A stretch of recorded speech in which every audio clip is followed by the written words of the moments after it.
I'm Gregory, and what I'm about to tell you unfolded last December. My girlfriend had left to spend the holidays with her family, leaving me utterly alone in the house for an entire week, bound by work commitments. My home is in a hushed, small town in upstate New York, where houses are scattered and most residents vanish for Christmas.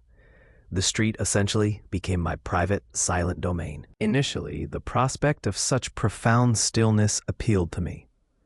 I pictured days of deep rest, catching up on forgotten shows, basking in the holidays' gentle glow. But the events that week etched themselves into my mind, a chilling memory that refuses to fade.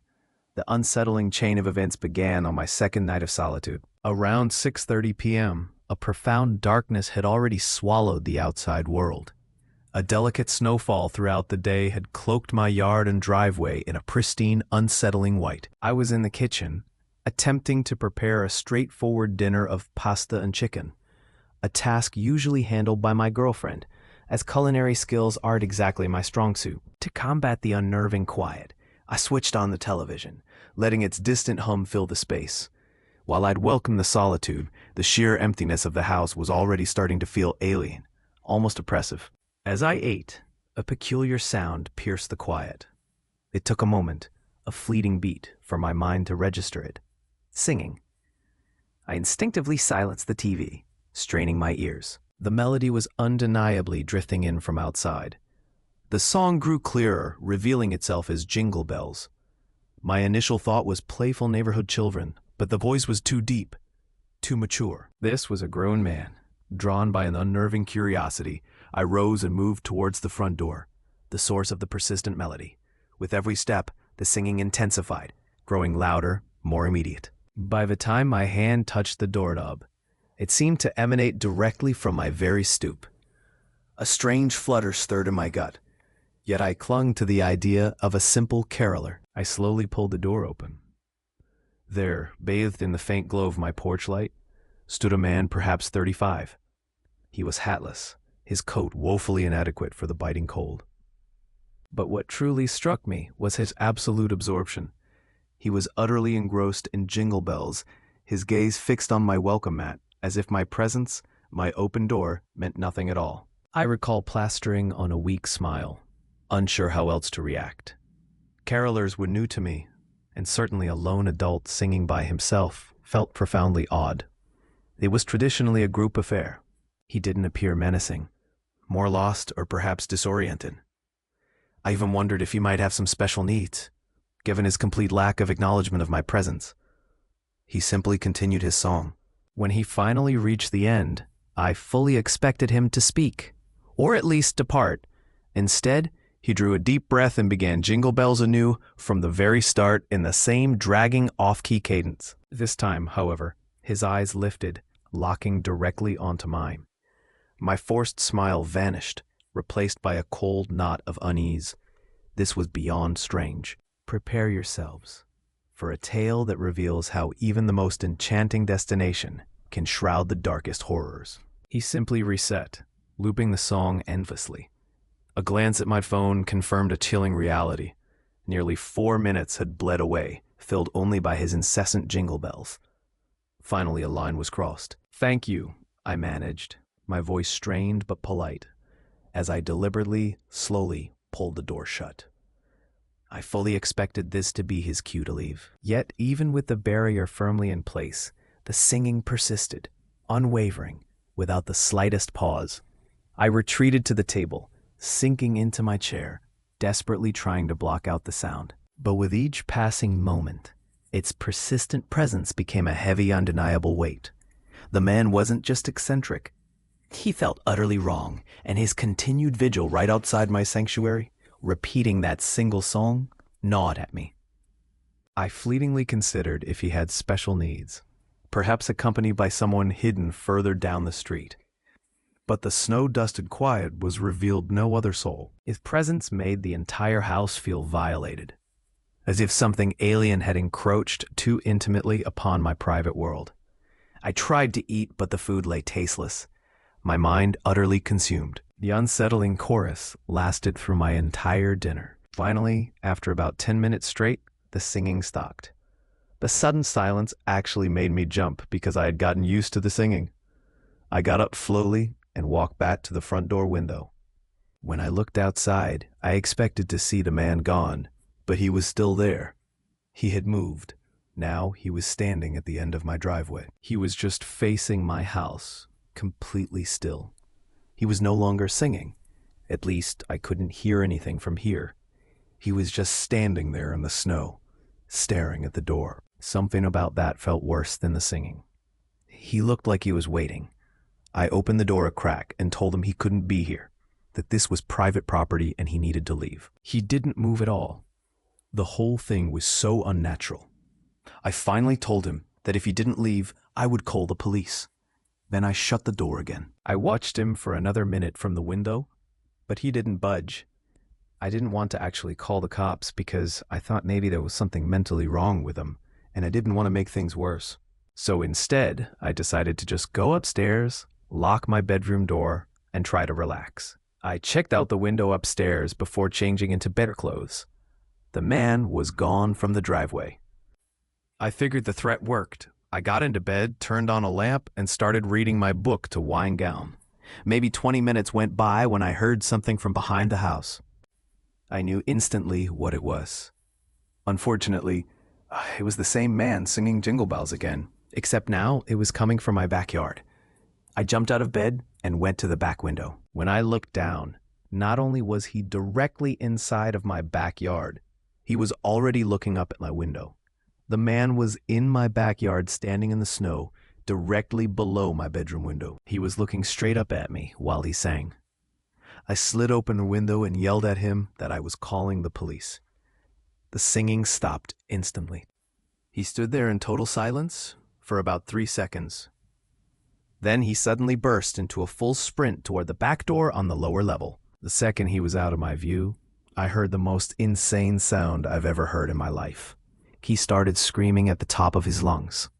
Prepare yourselves for a tale that reveals how even the most enchanting destination can shroud the darkest horrors. Prepare yourselves for a tale that reveals how even the most enchanting destination can shroud the darkest horrors. I realized this guy wasn't just weird. He was trying to get inside. I grabbed my phone and called 911 right away.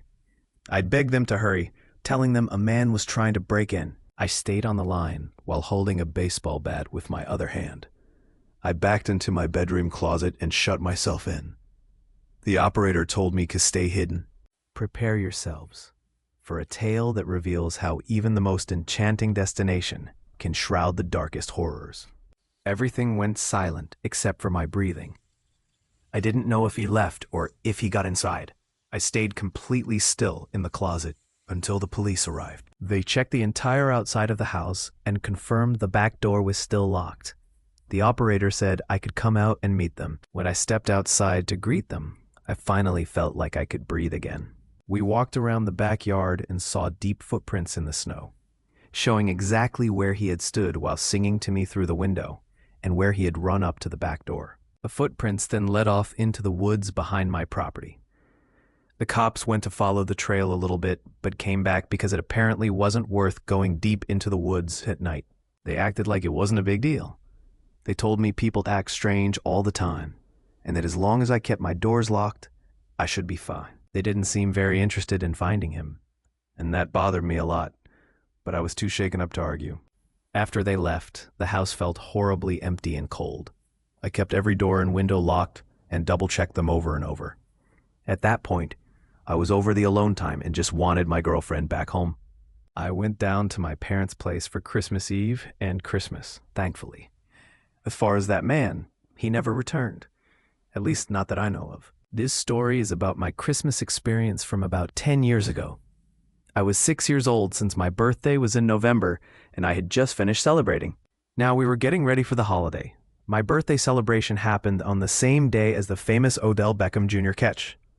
I lived with Cowboys fans, but I was a Giants fan.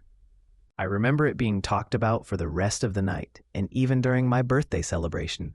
It was an eventful birthday week. And I'm surprised I remember all of this since I was only 6. I didn't understand football, but I understood that the catch was crazy. So I was just living in the moment and happy it was my birthday like any other kid.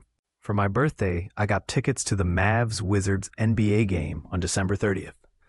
I was a Cavaliers fan, but since we lived in DFW outside of Dallas, I knew a lot of Mavs fans, and I was a small fan myself. So I was grateful. It was going to be my first NBA game.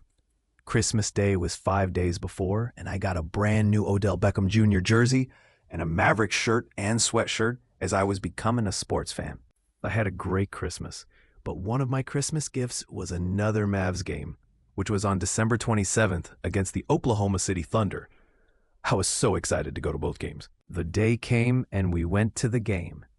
The Mavs won a close one, something like 112 to 105.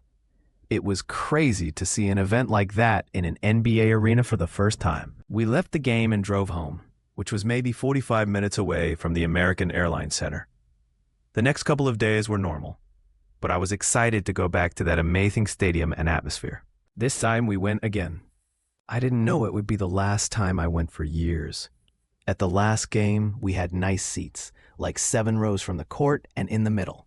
But this time, we were maybe row 20 and in a corner area. So the experience was different. The game was going well, and I was enjoying it. The Mavs were killing them by like 20 to 30 points at halftime. Since I was a child, I wanted to roam around and get food, go to the bathroom by myself. But I was with my parents and only 6 years old. So my parents and I walked to get some food. We waited in line for maybe 20 minutes. My dad went to another restaurant inside the arena to get different food, then I stayed with my brother who was waiting in line to pay. As we talked to the worker, I walked away to throw out some of the candy they bought me before the game. I walked to a trash can maybe 30 feet away. As I got there, this tall white man came up to me and asked, "Hey, are you lost?" I shook my head and didn't say anything. He said he didn't see my parents around and told me, "Let's go look." As he grabbed my hand and walked with me. I was just a kid, so I walked with him. He took me toward the nosebleeds and said we were going to the intercom so they could announce my name and find my parents. I said okay and kept walking. I'm here to assist you with any questions or information you might have. Feel free to ask. I don't remember exactly, but I do remember there was no one around. Then I remembered stranger danger and the guilt and fear started sinking in. I realized I shouldn't go with this man. He didn't have any credentials.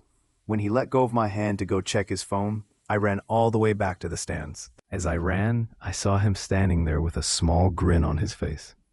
I couldn't find my parents, but I didn't care. I just wanted to be somewhere safe. I found my brother, who hadn't told my parents he lost me because he didn't want to get in trouble. He asked if I was okay, and I said yes, choosing not to say anything. The game ended and the Mavs won, but I didn't care. I just wanted to go home. As we exited, I was quiet. When we got in the car, I was also quiet. My parents seemed confused that I didn't seem energetic, but I told them I was tired. As we drove home, I almost fell asleep, but then a loud honk screeched behind us. It was so loud I almost screamed. I turned around and there he was, the same man driving a truck with maybe 3 other men inside. I couldn't tell who they were, just silhouettes. My parents yelled at them from our car when they pulled up next to us, but the men just stared. I wanted to say something so badly, but for some reason I didn't. When we got home, I went right to sleep and passed out fast. In the middle of the night, I woke up with chills. I noticed a light flashing at my window. I looked out, expecting something innocent, Santa Claus or something, but instead saw that man standing out there shining a flashlight into my bedroom window. I screamed and ran to my parents' room, telling them someone was at my window as if it were a first-story window. They rushed outside and searched for maybe 20 minutes. They didn't find anything, and since I was a kid, they didn't believe me. They said it must have been a shadow from a car, but I know what I saw. On New Year's Eve, a couple days later, we were staying up until midnight to watch the ball drop. We were about 5 or 6 minutes away from midnight when the doorbell rang. My parents answered it. I didn't pay attention until I heard the man's voice, and I was 100% sure it was him. I told my parents, but they didn't believe me. I told them at the game he brought me to the high level, and I ran away and escaped, but they still didn't believe me. They said it was just a man handing out lost dog flyers for his cousin's dog. The night went on, and I was fine. But then a year later, on New Year's Eve, there was a knock at my bedroom window. Keep in mind, I had forgotten about the situation. I got up and looked, and there was a piece of paper on the window that said, "This new year, you'll meet me again." I gave my parents the note, and they filed a report, but they never heard anything back. Every couple of years, I get terrified of New Year's Eve, thinking that man will come back. I told my parents I never want to go back to an NBA game, saying it wasn't my thing. I'm here to help with any questions or provide information about events or topics you're interested in. If you're feeling distressed or anxious, please consider speaking with someone you trust or a professional who can offer support. If you have any questions about the game, feel free to ask. This experience scared me away from basketball and made me always close my curtains. I remember this night way too clearly, and even now, I think about how close my family came to something really terrible. It was early December, and we decided to drive up north into the mountains to cut down a real Christmas tree. It was something my wife Marianne and I always wanted to do. And our 7-year-old son Andrew was excited about it too. The weather was cold and cloudy, and the sky had that heavy look where it feels like snow is always about to fall again.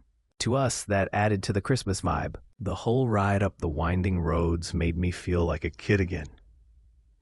It was a while since I'd done something this unique and in the Christmas spirit, and having Andrew so excited about it just brought me back to my youth. When we finally reached the remote area Marianne found online, there were no other cars around in the parking area.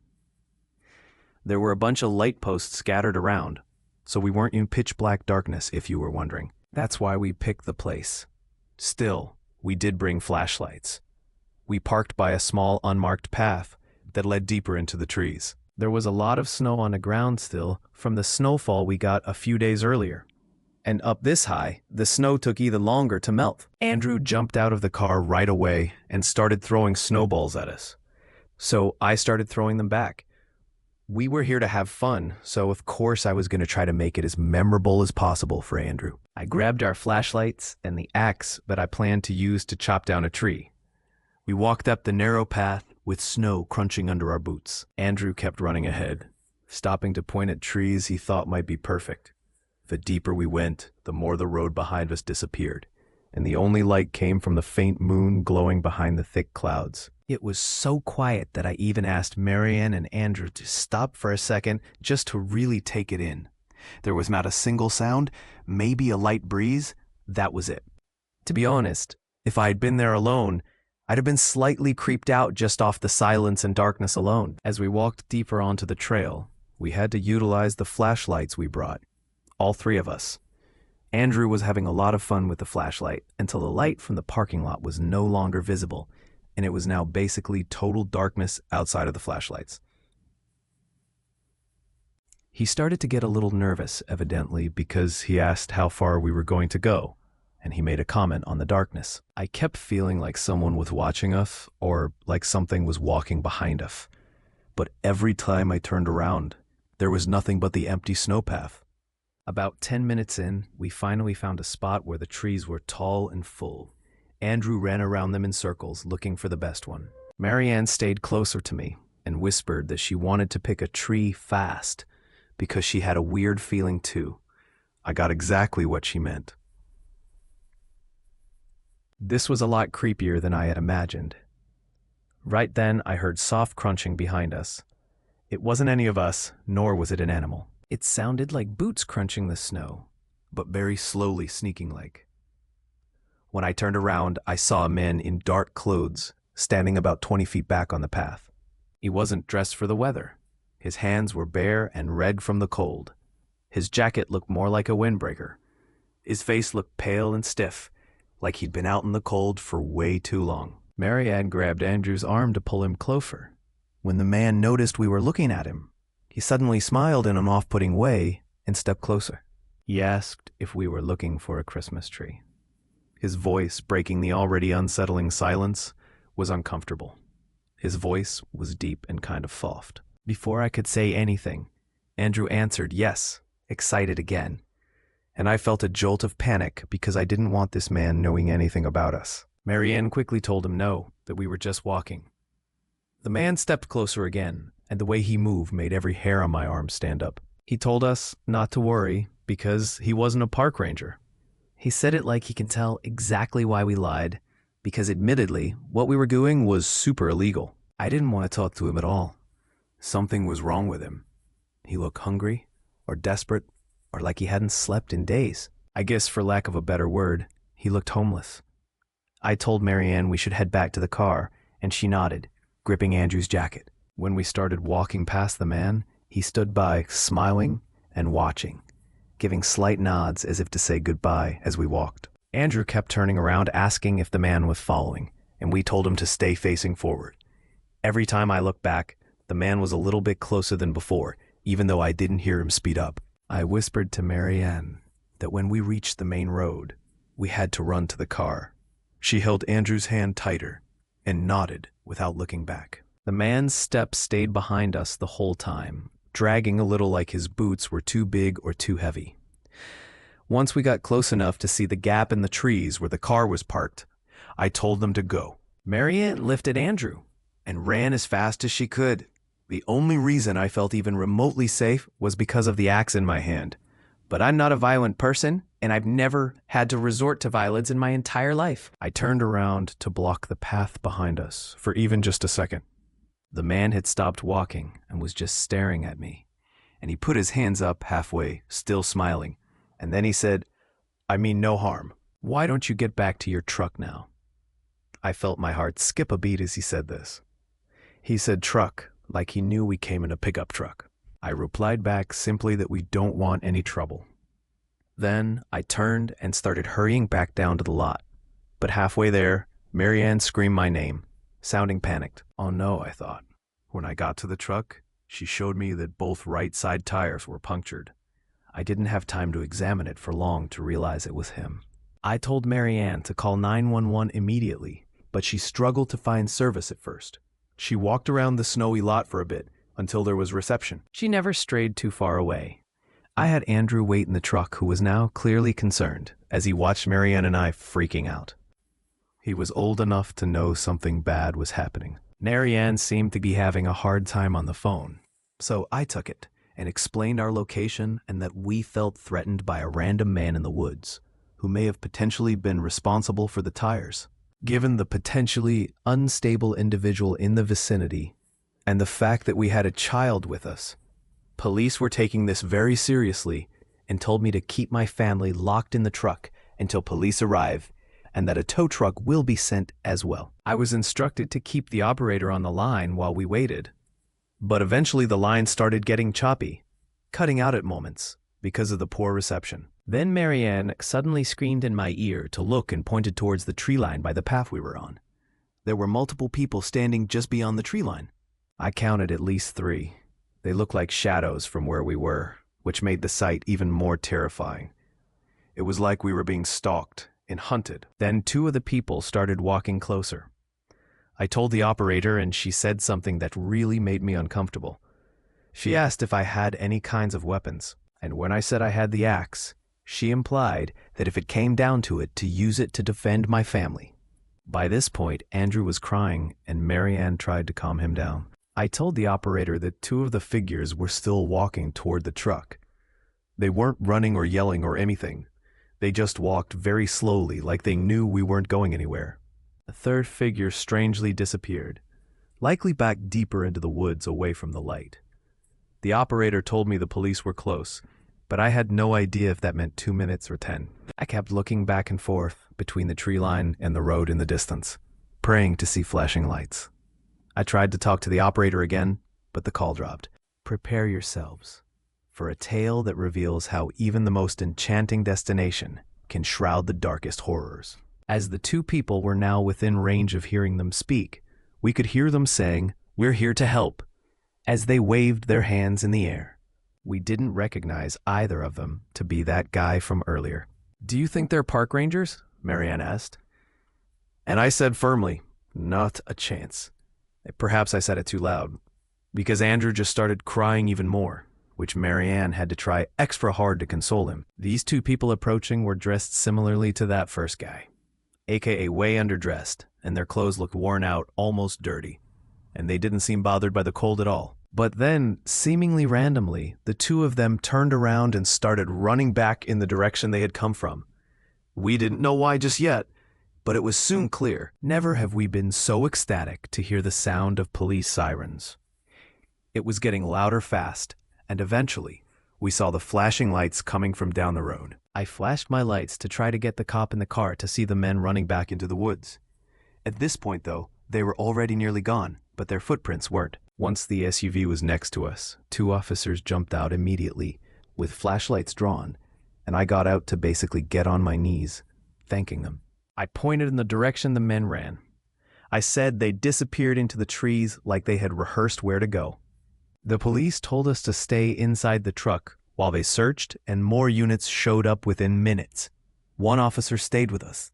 Andrew was no longer scared, but rather once again excited at the commotion and the sight of police officers. After a long search, the police came back and told us what I already knew they were going to say. They didn't find anyone, just tracks in the snow that went deep into the woods and eventually spread out in different directions. They didn't know if the people lived somewhere out there or if they were part of some kind of camp deeper in the mountains. They said sometimes drifters or squatters stay hidden in remote areas during the winter. The tow truck eventually arrived, and the police stayed around us the entire time until our truck was loaded up. We had to sit in the back of a patrol car to stay warm while they finished everything. No one really said much. Mary Ann held Andrew in her lap, and I just stared out the window, watching the dark tree lines, half expecting to see someone standing there again. On the ride back home, none of us talked. It was like all of us were afraid that saying anything out loud would make it real again.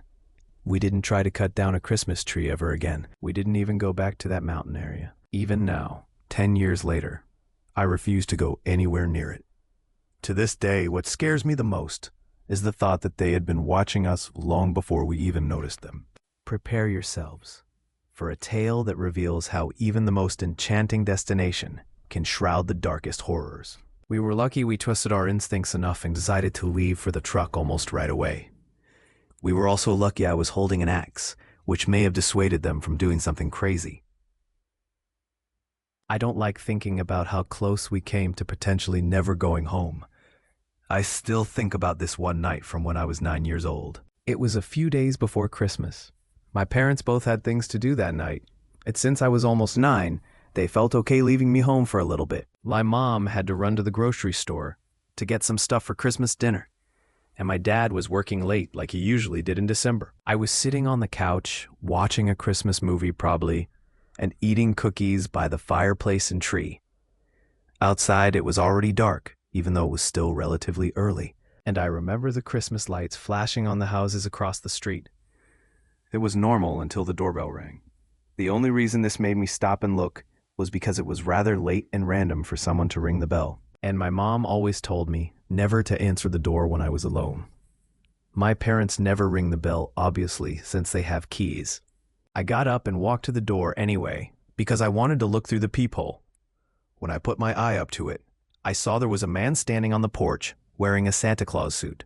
It was the full thing, too. The red coat, the hat, the beard, everything. But he didn't look like a normal, friendly Santa. He wasn't holding anything besides what looked like a clipboard. And he was standing way too close to the door, like he was waiting for me to unlock it. I didn't know what to say at first, so I just kind of whispered, "Who is it?" The man moved his head a little closer to the door, like he was trying to see through the peephole, or hear me better. He did, I guess, what was his best Santa impression, as he said he was Santa and that he had gifts for me and that I should open the door. I'm here to help with questions or provide information. If you have anything else in mind or need assistance, feel free to ask. My parents taught me about strangers.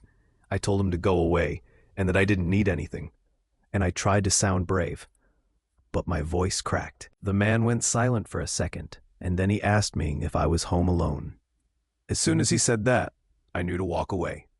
I instantly felt stupid for even letting him know I was home. I didn't answer him.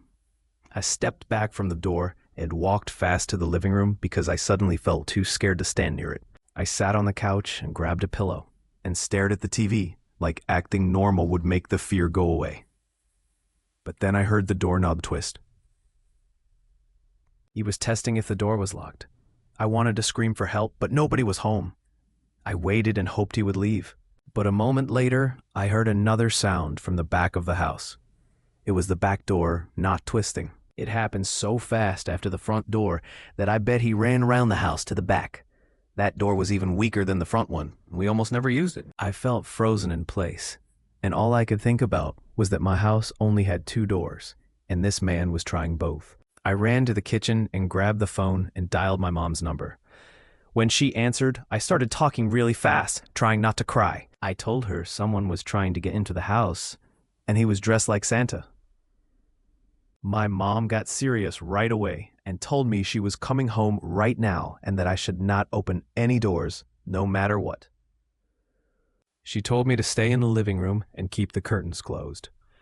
I sat on the floor behind the couch, where I couldn't be seen from any windows, and I stayed completely still. I kept hearing small noises outside, like footsteps or light taps, just some forms of sounds indicating that someone was still there. Eventually they stopped, and not long after, I heard a car pulling into our driveway, and I knew it was my mom because I recognized her squeaking brakes. I stayed where I was until I heard the front door unlock and slam open. My mom came in breathing hard and holding 2 grocery bags. She locked the door behind her and yelled out for me, and I ran to her right away. She hugged me and then told me she had just seen a man dressed as Santa walking down our street. She said she slowed her car down when she saw him, and she yelled at him out the window, asking what he was doing. The man told her he was going door to door asking for donations, but she didn't believe him for a second. She said he looked nervous and that he walked away fast when she started yelling. My mom told me she was proud of me for not opening the door and for calling her right away. She called the police and reported the man, and I'm sure police at the very least surveyed the area. We never found out if he was arrested or if he just disappeared into the neighborhood. 2 neighbors did say, though, that the man knocked on their doors asking for donations, though they said it seemed like a scam. Regardless, that doesn't change the fact that he tried to get into our house, where he knew a little boy was home alone. I still think about that night every year around Christmas when I see Santa decorations.